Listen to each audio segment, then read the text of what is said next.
மனிதர்கள் இல்லாம மரங்கள் வாழ முடியும், மரங்கள் இல்லாம மனிதர்கள் வாழ முடியுமா?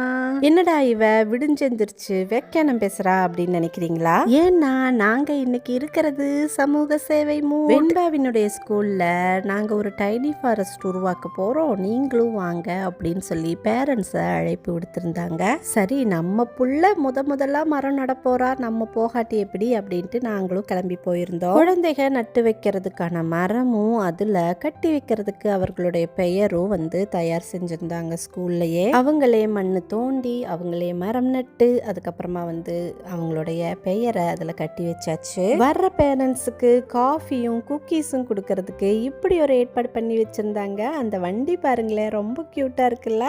எனக்கு ஒரு குக்கீஸும் ஹஸ்பண்டுக்கு ஒரு ப்ரௌனியும் எடுத்துட்டு அப்படியே பொடி நடையா வீட்டுக்கு நடந்து வந்தோம். அந்த குக்கீஸை சாப்பிட்டதுக்கு அப்புறம் எனக்கு பின்னாடி ஒரு ஒளிவட்டம் தெரிஞ்சுது. உங்களுக்கும் தெரியுதா?